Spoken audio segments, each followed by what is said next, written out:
तुमने कहा था कि कुछ बात करनी है, क्या बात करनी है? पायल समझ में नहीं आ रहा कहना चाहिए कि नहीं। शिवांश को पता चले कि तुम्हारे बॉडीगार्ड्स ने मेरे कहने पे मेरे ही घर में आग लगाई है और इससे पहले हम दोनों फंसे, इस फंसने से बचने के लिए हमें कुछ करना चाहिए। हम कुछ कर सकते हैं। क्या कर सकते हैं रौनक? पायल, तुम्हारे डैड के बॉडीगार्ड्स किसी का खून कर सकते हैं।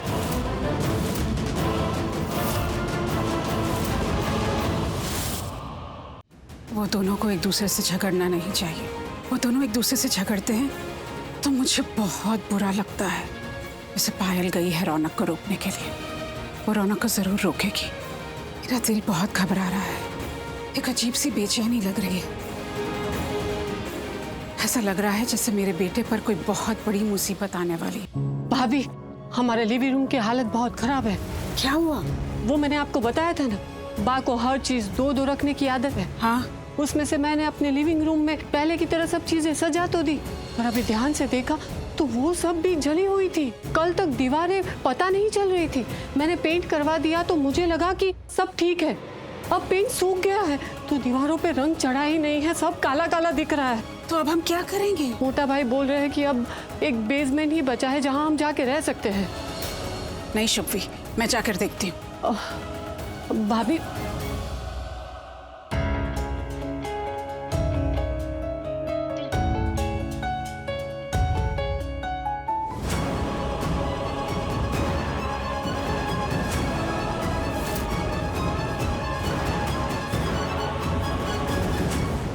स्मिता, स्मिता कुछ दिनों के लिए हम बेसमेंट में शिफ्ट हो रहे हैं। क्यों?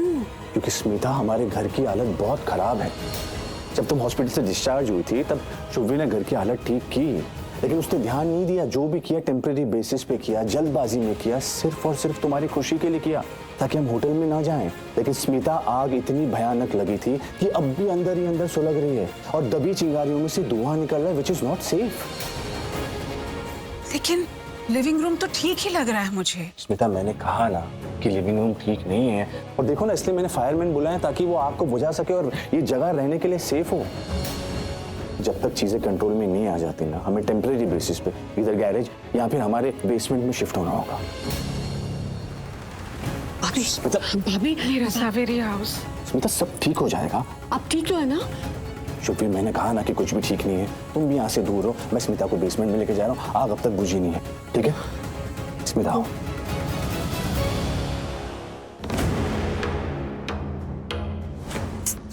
रौनक, डैड के बॉडीगार्ड्स फोन ही नहीं उठा रहे हैं। हेलो। पता नहीं, शायद डैड के साथ होंगे। एक्चुअली डैड को पता नहीं है ना कि हमने क्या किया। पायल, पता तो किसी को भी नहीं है और ना चलना चाहिए। और अगर किसी को पता चल गया और हमें हार्म करने की कोशिश की तो हमें उसे रास्ते से हटाना पड़ेगा।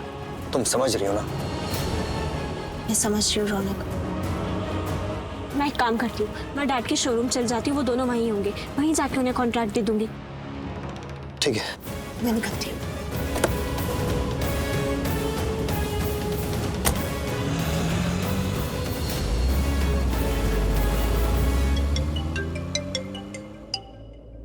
शुभवी चाची का फोन।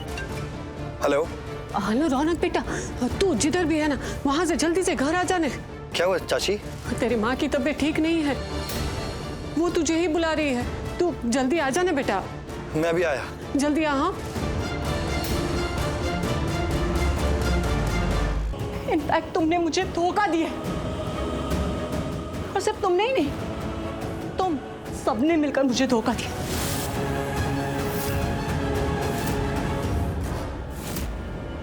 नहीं छोड़ूंगी मैं तुम्हें, किसी को नहीं छोड़ूंगी, बदला लूंगी। जैसे तुम सबने मेरी जिंदगी बर्बाद की है, मैं तुम सबकी जिंदगी बर्बाद कर दूंगी, तबाह कर दूंगी।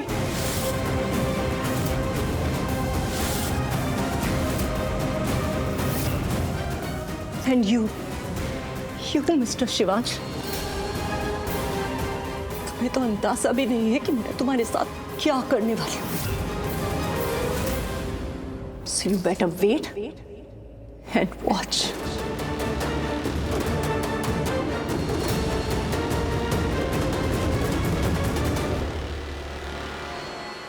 दिलजले तो बहुत देखे होंगे ना तुमने, पर आज ना ये दिलजली भी देख लो। देखना कि कैसे दिल चली तुम्हारा दिल, तुम्हारा घर और तुम्हारी जिंदगी बर्बाद करती है। नहीं छोड़ूंगी मैं तुम लोग को। अब देखते जाओ कि कैसे दिल चली। यूं क्यों तुम सबकी धज्जियां उड़ाती है। किसी को नहीं छोड़ूंगी, बर्बाद कर दूंगी, तबाह कर दूंगी। नहीं छोड़ूंगी शिवांश, नहीं छोड़ूंगी।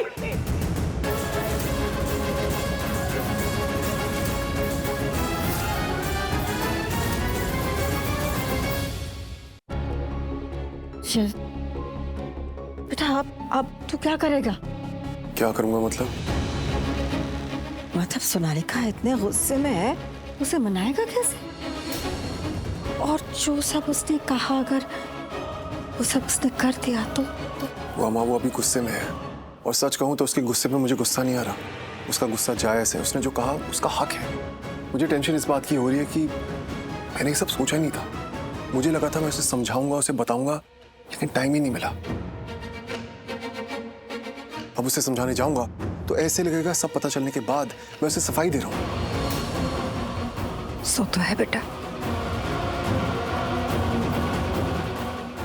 मेरे पास एक तरकीब है। क्या बुआ माँ?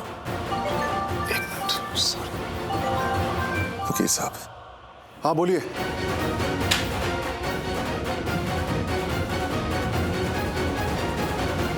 सर वो इंश्योरेंस के पैसे। क्या हुआ इंश्योरेंस के पैसों को? सर रौनक के घर का करोड़ों का इंश्योरेंस था, लेकिन अब इंश्योरेंस कंपनी ने आग लगने से जो घर में डैमेज हुआ था उसका क्लेम देने से मना कर दिया है। अब चूंकि वो घर आपका है तो ऑब्वियसली नुकसान भी आपका है। सर आपने वो घर लेने के लिए अपना सबसे बड़ा प्रोजेक्ट दांव पर लगा दिया था। आप कहना क्या चाहते हैं? सर इंश्योरेंस कंपनी ने हमें इंश्योरेंस के पैसे देने से मना कर दिया है। माना कि पूरा घर नहीं जला है, लेकिन आधा घर तो जल ही चुका है ना सर, और इस घर को रिपेयर करने में बहुत पैसे खर्च होंगे सर। लेकिन इंश्योरेंस कंपनी ने क्लेम रिजेक्ट क्यों किया? सर उनका कहना है कि ये आग अपने आप नहीं लगी, बल्कि ये आग तो प्रार्थना ने लगाई है, और ये बात प्रार्थना ने पुलिस स्टेशन में खुद कन्फेस किया है कि ये आग उसी ने लगाई है।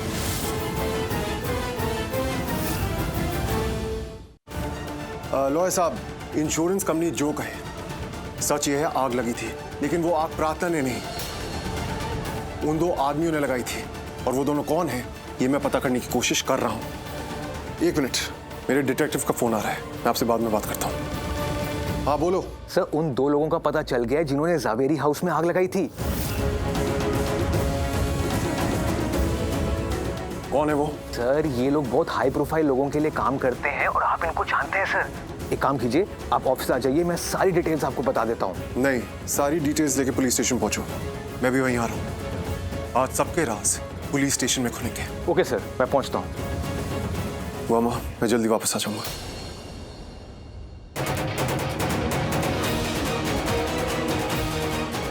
ये जो घर में बदकिस्मती चल रही है ना, वजह तुम हो।